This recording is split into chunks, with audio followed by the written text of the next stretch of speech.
segmen pertama minggu lalu Ibu cerita bahwa ketika Babe marah besar lalu membakar pakaian, barang-barang dan mendorong Ibu Sri ke api dan Ibu sempat terbakar. Gitu ya.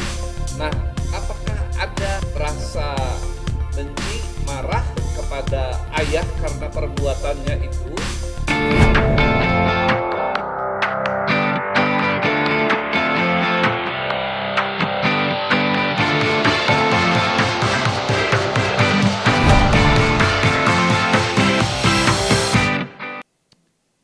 Selamat siang God Lovers, Shalom. Apa kabar Anda semua?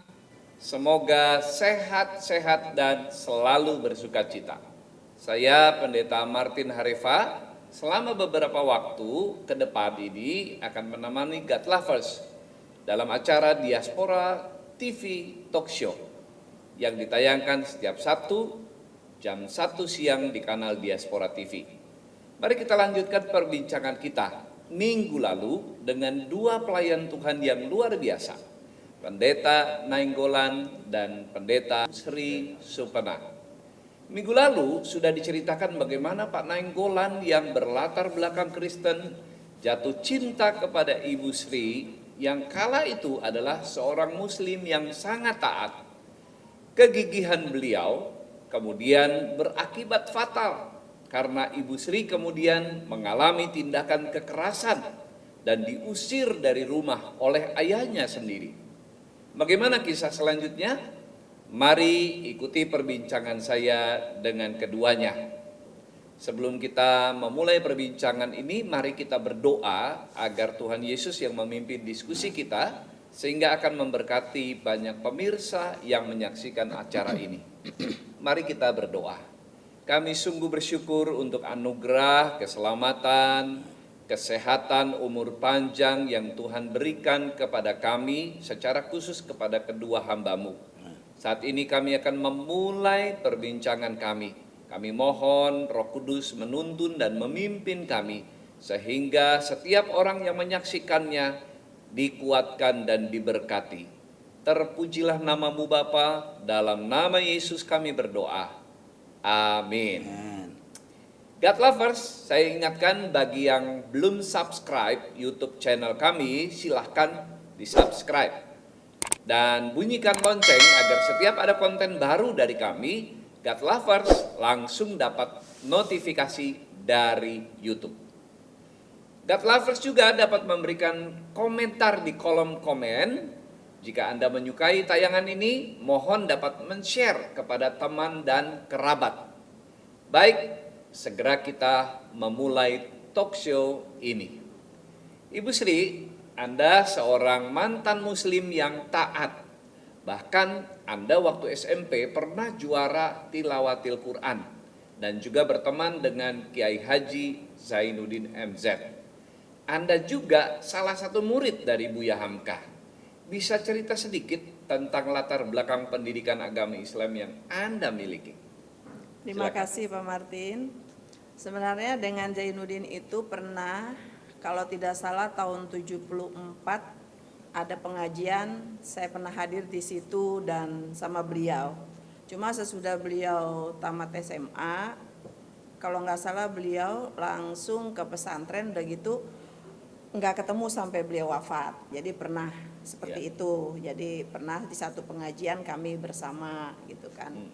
Ya, mungkin juga beliau udah lupa, almarhum ya udah lupa sama saya, tapi saya masih ingat peristiwa itu pernah, beliau masih muda.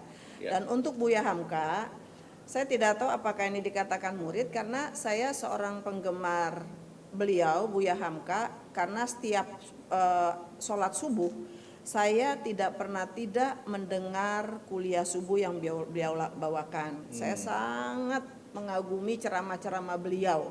Sampai bukan hanya ceramahnya, saking kagum sama beliau, karangan-karangan buku beliau pun saya baca banyak, termasuk novel-novelnya. Jadi banyak sekali pengajaran-pengajaran beliau yang ketika itu menurut saya bagus sekali untuk membangun iman Islam saya waktu itu.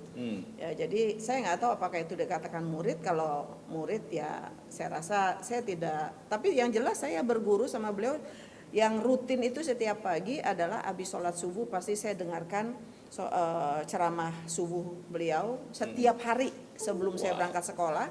Saya tuh sholat subuhnya ke Al-Azhar. Boleh dibilang ibu sangat fanatik dengan Buya Hamka ya? Iya, saya senang. Iya. Mungkin beliau juga lupa karena waktu itu beliau udah tua, saya masih remaja. Tapi saya senang banget dengar ceramah beliau. Semualah saya senang caranya. Beliau intelek, Iya. beliau juga cara menyampaikannya tuh bisa dipahami gitu.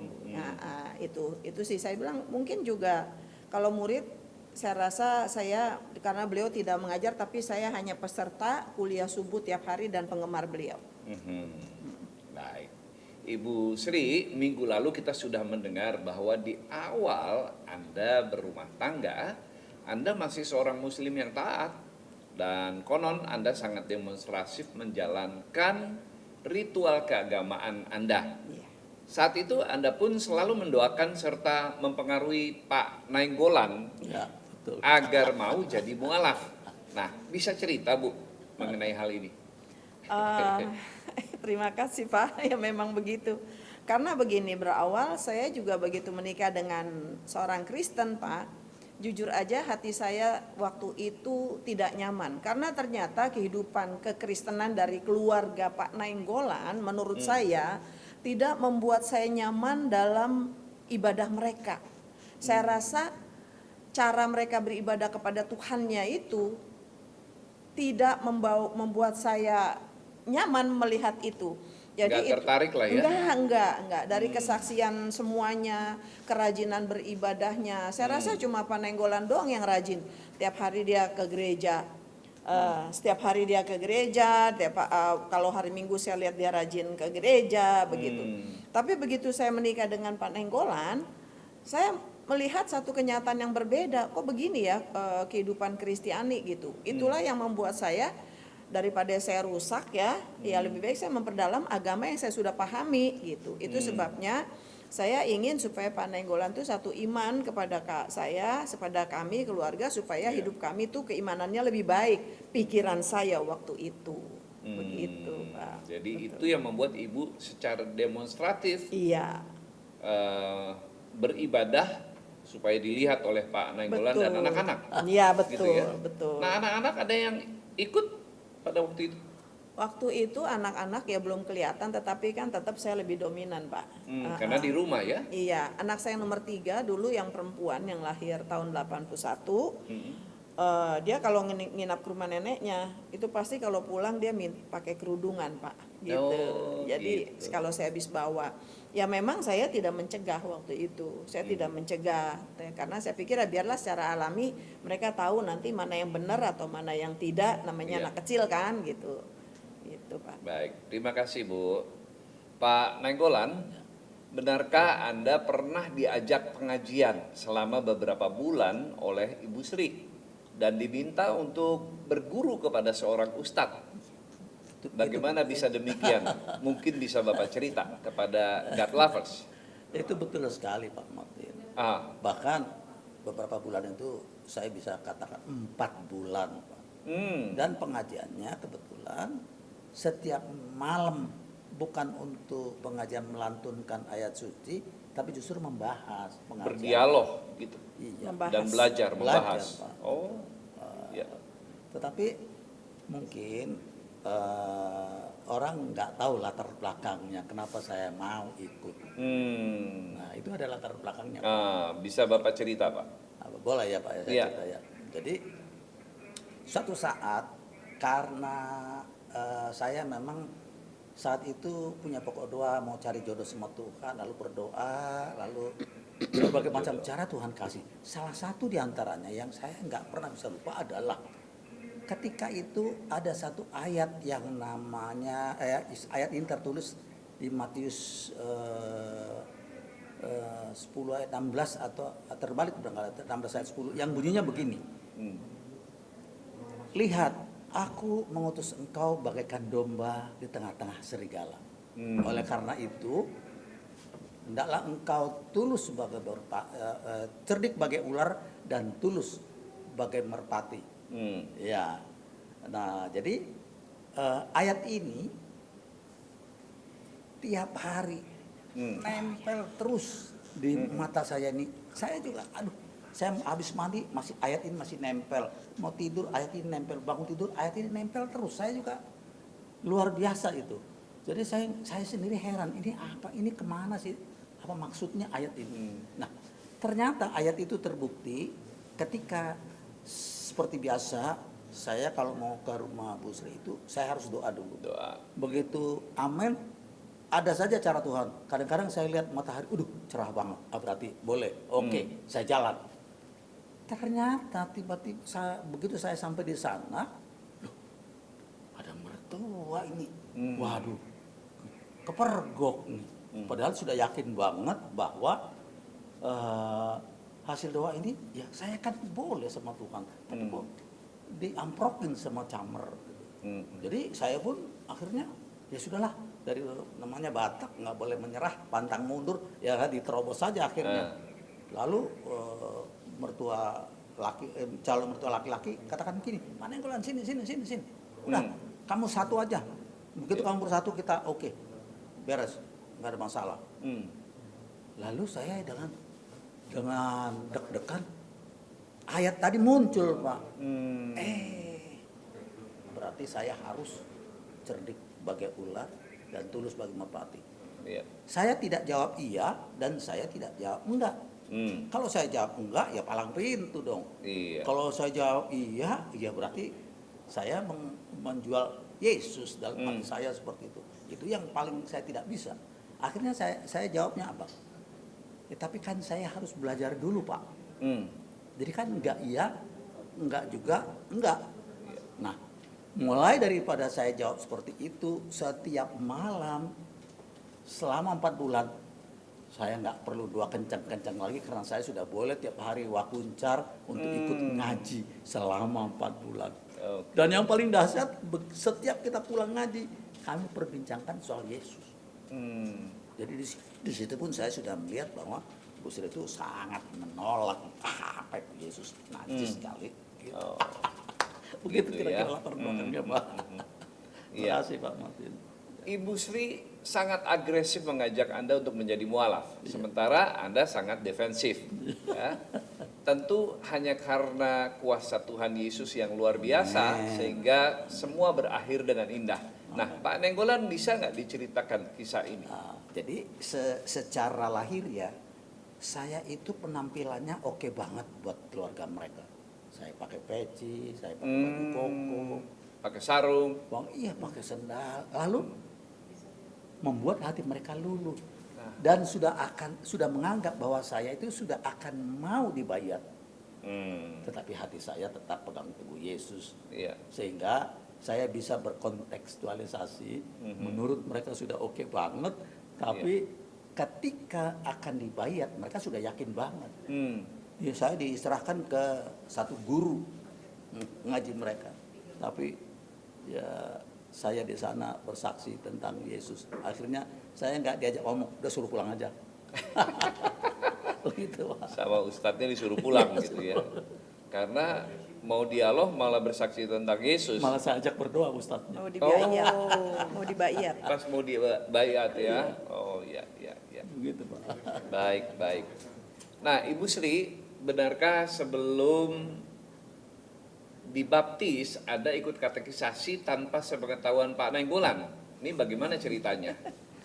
Benar sekali Pak Martin, karena ya jujur aja, ya kan selama ini saya nggak gimana ya sama Pak Nenggolan, gengsi gitu mau cerita, karena kan selama ini saya mau ajak-ajak ya kan.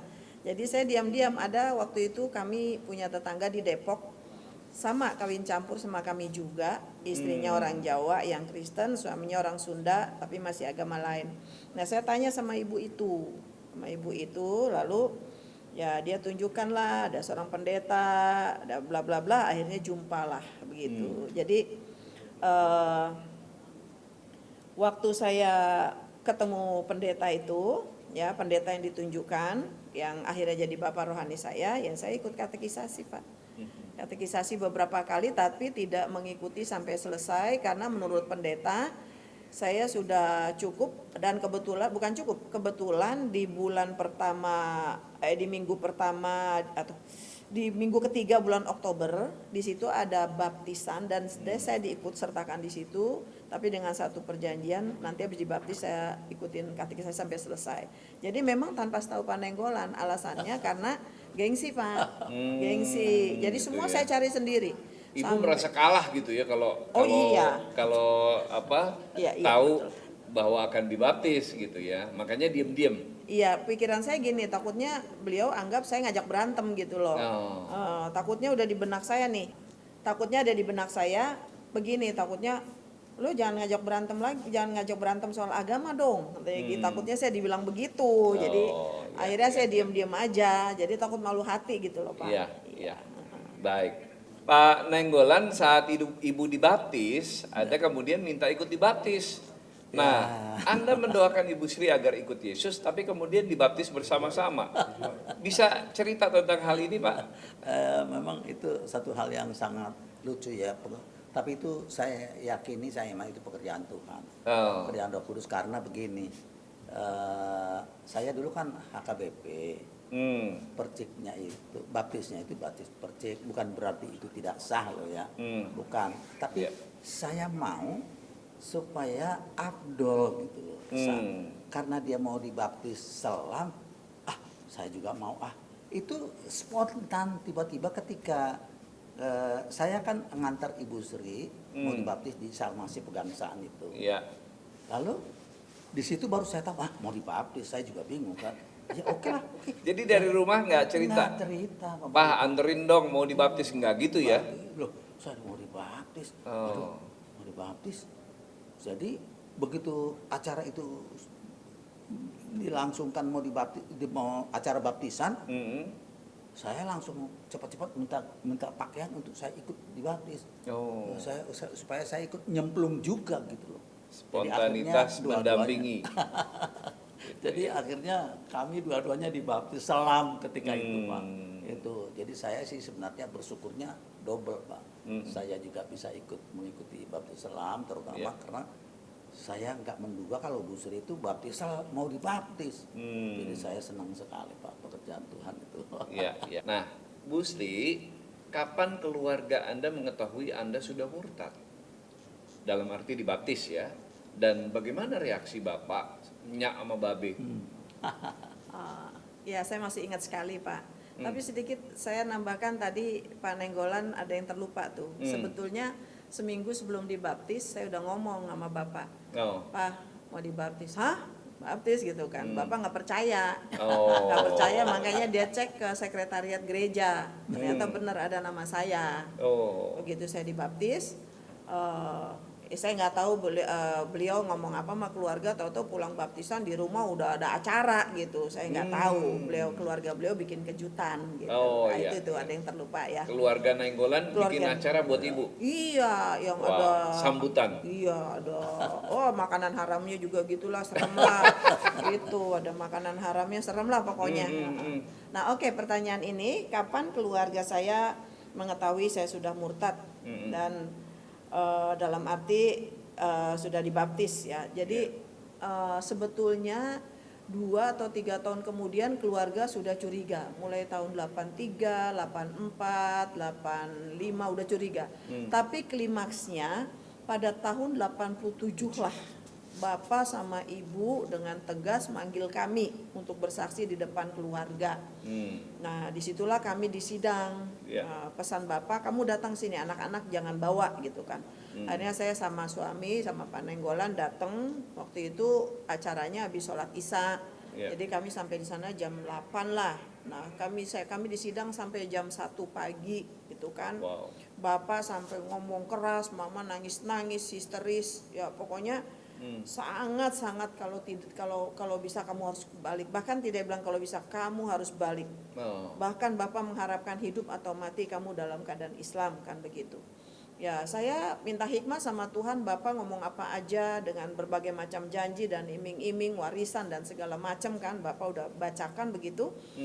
Saya cuma dengarkan aja, saya takut salah ngomong. Tapi di saat-saat terakhir waktu saya di sidang itu kira-kira jam 12-an Bapak dengan suara keras, mama sambil nangis histeris, bilang gini, sekarang kamu jawab.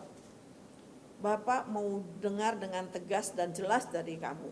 Kalau Panenggolan dari rumah udah saya setel, Pak ini bukan urusan kamu, ini urusan saya. Kamu diem aja di samping saya. Jadi sepatah kata pun Panenggolan dari jam 8 sampai jam 1 pagi itu nggak ada ngomong. Karena memang ini bukan urusan kamu, saya bilang.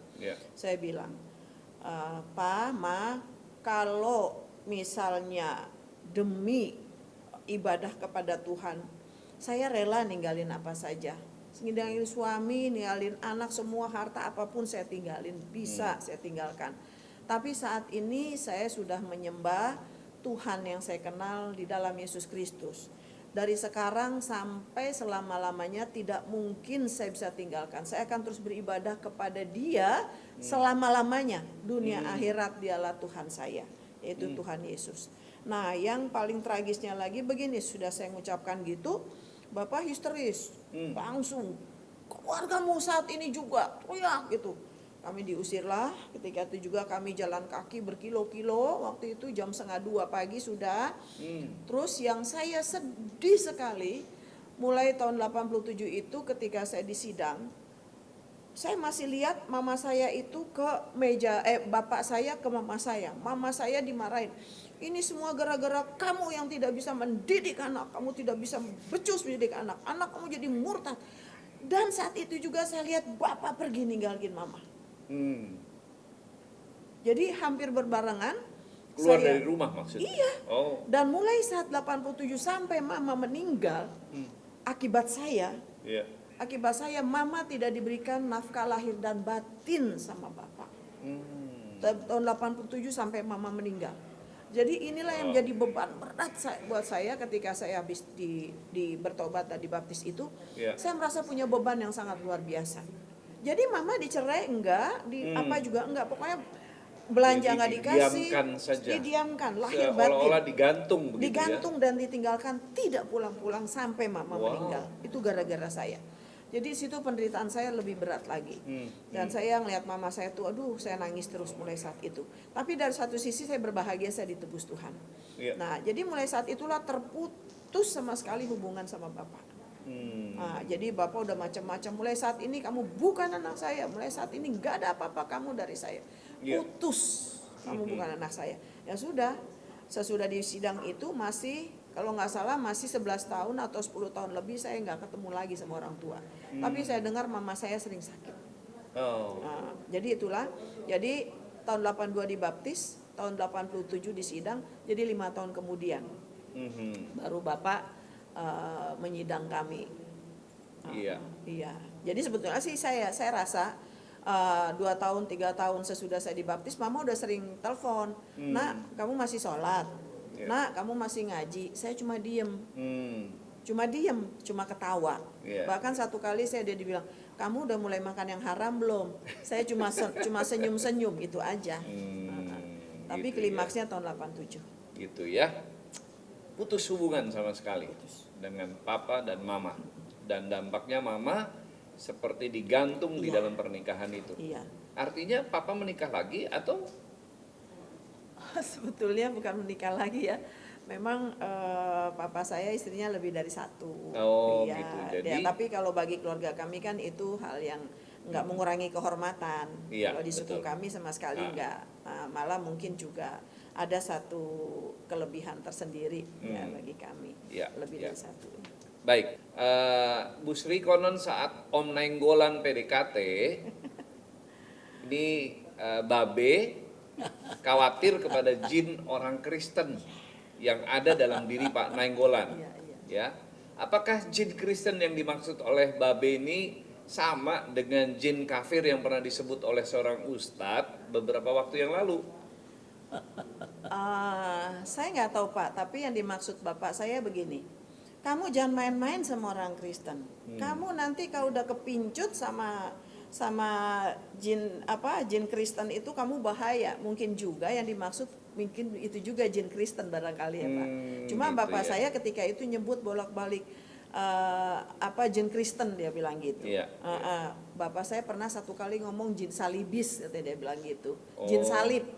Oh, Jin jin salibis, salib. katanya jin salib. Pernah bapak saya dengan keras, kamu kalau udah nanti kamu tergoda, kepincut sama jin salibis katanya gitu. Kamu nggak bisa apa-apa, makanya jangan coba-coba dekat sama orang Kristen. Gitu. Semua keluarga nggak ada yang Kristen. Kamu mau membuka satu sejarah baru, katanya gitu Oh. bapak saya. Hati-hati dengan jin salib, Salib, orang iya, jin Kristen. salib, iya. Iya, iya. Nah, Pak Nainggolan, Ya, Pak. saat Anda PDKT, Anda tahu dong sikap yang tidak bersahabat dari keluarga, khususnya ayah pada waktu itu ya. Betul, Pak. Betul sekali. Kenapa Anda nekat terus?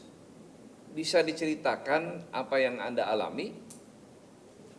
Ya, Kenapa nekat terus gitu, maju tak gentar? kalau orang Batak bilang atau orang Jawa bilang dablek amat ya. Tapi Iya. bagi saya, karena pernikahan itu adalah hal yang sangat urgent, Ah, hal yang sangat penting. Dan kalau kita salah pilih selamanya karena kita orang Kristen, ya kita akan susah selamanya. Oleh karena itu, saya sungguh-sungguh berdoa kepada Tuhan, minta jodoh dari Tuhan, supaya saya nanti pada akhirnya jadi sukses, berbahagia, dan berhasil, bahkan Oh. beruntung. Sehingga itu menjadi latar belakang saya, apalagi ketika, nah ini sebenarnya rahasianya di sini, kok saya yakin banget bahwa dia adalah jawaban doa saya. Karena waktu saya tadi waktu pertama datang ke rumahnya untuk perpanjang KTP itu, ketika dia masuk, saya nunggu di teras, saya punya penglihatan, Pak. oh, ini Saya- dasarnya ya. Itu dasarnya. Jadi begitu penglihatan itu, saya lihat ke atas, padahal kan ada plafon, ada genteng, tapi langit terbuka. Oh, Dan turun malaikat. Saya hitung Pak, malaikat 1, 2, 3, 4, 5, 6, 7, 8, 9 Pak. Saya lihat langit biru, malaikat turun. Saya tanpa terengah-engah, nggak pamit lagi, langsung pulang ke kosan saya. Baca Alkitab. Saya mencari Alkitab untuk referensi, apa sih maknanya kalau lihat langit terbuka. Ternyata saya dapatkan di Alkitab itu yang terdapat di Maleaki. Maleaki 3 ayat 10c. Di sana ada peristiwa, aku akan membuka tingkap-tingkap langit dan akan mencurahkan berkat sampai berkelimpahan. oh, Jadi Ya. saya setelah dapat ayat itu, loh, saya mau dapat berkat apa ini ya? Langit terbuka, aku dapat berkat besar ini. Berkat apa ya? Ketika saya bertanya-tanya seperti itu, saya teringat akan pokok doa saya minggu itu. oke. Pokok doa saya kan cari jodoh. Lah, tadi di sana ada anak gadis. Wah, mulai dari saat itu deg-degan dan demam saya sampai hari ini nggak pernah sembuh-sembuh. Oh gitu ya. Jadi tiap mandang Bu Sri deg-degan terus masih sampai sekarang. Sampai hari ini nggak pernah sembuh Pak. Demamnya. Luar biasa ini ya deg-degannya. Nah, Ibu Sri, dalam suatu khotbah Anda mengatakan bahwa setelah Anda bertobat, Anda sempat menjauhi teman-teman Anda, baik teman SMP, teman SMA, bahkan teman pengajian. Dan Anda baru menemui mereka belasan tahun kemudian. Nah, apa sebenarnya? Bisa dijelaskan? Iya Pak, penjelasannya ya sesuai dengan peristiwa. Memang saya ketika itu malu. Oh, Iya malu karena meninggalkan iman. Iya, beberapa kali saya ketemu dengan teman-teman di Blok M, di Majestic, mereka dan saya udah nggak aktif lagi gitu. Saya susah mau jawab. Jadi memang saya ambil keputusan untuk menghilang dulu, bukan belasan tahun Pak Martin, 40 tahun lebih. Wow, 40 Iya. tahun lebih. 40 tahun lebih. Jadi ketemu kembali dengan satu peristiwa begini. Satu kali saya mimpin seminar kaum wanita di GKI Pondok Indah. Yang undang ketika itu Ibu Leoni, Ibu Radius Prawiro. Ya. Nah, salah satu peserta yang hadir itu setelah selesai seminar ngundang saya kembali di persekutuan doanya. Nah, yang dipakai untuk persekutuan doa itu rumah teman saya dulu waktu SMP dulu. Dia kayaknya waktu pertama kali saya datang, dia kayak lihat-lihat saya juga lihat-lihat dia, kayaknya kenal gitu. Begitu cerita punya cerita, Sri ya? Terus saya bilang, iya kamu siapa? SMP 11 dulu ya? Iya, dia bilang gitu. Nah, terus dia bilang, kok bisa sih? Bolak-balik gitu dia, kok bisa sih gitu. Dia bilang, iya. Saya ceritain lah, kebetulan ya akhirnya di khotbah di pemberitaan firman, waktu saya bawakan itu saya bersaksi lah di rumahnya. Nah, dari dialah mulai saat itulah akhirnya saya bertemu kembali dengan teman-teman saya. 42 tahun, sesudah 42 tahun. Jadi saya tuh baru ketemu teman-teman setelah 40 tahun ya, baru 4 tahunan deh paling lama. 40 tahun lah saya. Memang saya menghilang, saya yakin yang lain juga banyak cari, tetapi memang saya belum mau tampil. Karena satu gini, saya harus jujur katakan, udah saya menikah sama orang Kristen, saya tuh nggak ada yang saya mau tampilkan, saya tuh maksudnya nggak kaya gitu loh Pak, saya malu. Saya miskin gitu, itu jadi apa yang saya mau tampilkan, jadi kedagingan saya di situ kayaknya berat banget, udahlah nggak usah tampil lah, apa yang saya mau tampilkan sama mereka, orang saya juga malah mereka hidupnya lebih hebat-hebat kan gitu. Jadi begitu. Tapi cara Tuhan lah akhirnya saya boleh tampil kembali di tengah-tengah mereka dengan kesaksian yang baru. Tapi untuk teman-teman yang Kristen mereka nyambut banget. Ya, tapi yang seiman dengan saya dulu ya saya nggak tahu lah itu mereka ya. Gitu, Pak. Nah, Ibu Sri, di segmen pertama minggu lalu Ibu cerita bahwa ketika Babe marah besar lalu membakar pakaian, barang-barang dan mendorong Ibu Sri ke api dan Ibu sempat terbakar. Gitu ya. Nah, apakah ada rasa benci, marah kepada ayah karena perbuatannya itu, atau Ibu sudah mengampuni beliau? Bisa diceritakan mengenai hal ini?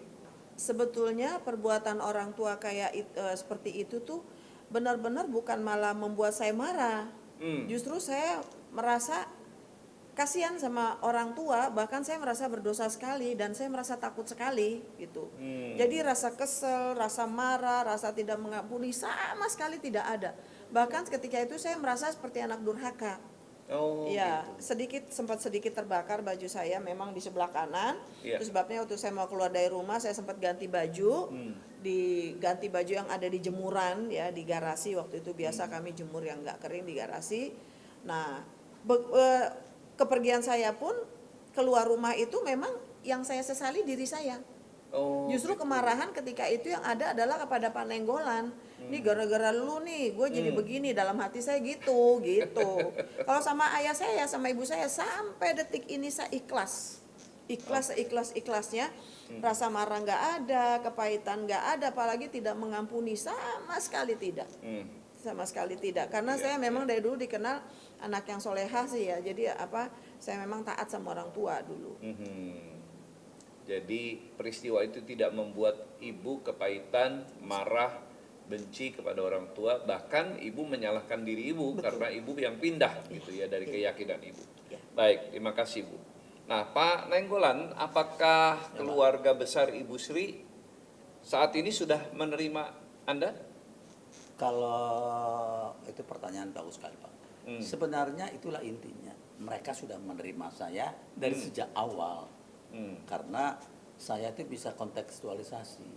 Saya bisa berpenampilan. Bahkan saya kalau ketemu dengan keluarga mereka, saya nggak dipanggil Nainggolan.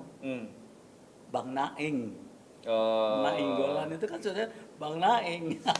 Bang Naing ya panggilannya ya. Wah, luar biasa. Udah punya nama Betawi ya. Iya. Betawi kan Pak. Jadi Bataknya hilang, Bang Naing jadinya. Jadi udah gitu penampilan saya, kami kan selalu menyempatkan diri kalau ada kondangan-kondangan di keluarga Betawi, kami selalu berusaha datang. Diundang atau tidak diundang, asal kami tahu kami datang.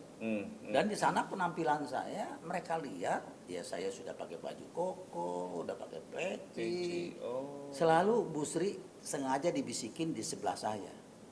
Tuh kan, itu udah tinggal selangkah lagi aja, lu aja kali yang kagak ini.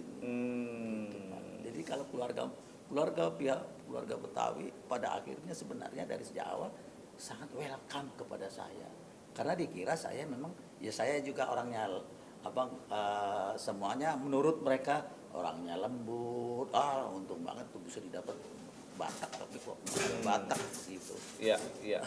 Dengan catatan mereka yakin bahwa Bapak nanti akan pindah. Iya. Gitu ya. Iya. Iya, iya. Baik, terima kasih Pak. God lovers, sangat menarik perbincangan kita dengan Pak Nainggolan dan Ibu Sri. Sayang kita harus sudahi bincang-bincang kita dengan beliau berdua, tapi jangan khawatir, kami masih akan mengundang beliau berdua kembali pada acara talk show minggu depan. Catat waktunya hari Sabtu tanggal 14 November pukul 1 siang. Terima kasih kepada Pak Nainggolan, Makasih Pak. Ibu Sri Supena yang sudah berkenan hadir hari ini dan minggu depan. Terima kasih kepada God Lovers yang setia menonton Diaspora TV Talk Show. Semoga tayangan ini bermanfaat bagi Anda semua. Jangan lupa like, subscribe, share, dan komen ya. Sampai jumpa, Tuhan Yesus memberkati.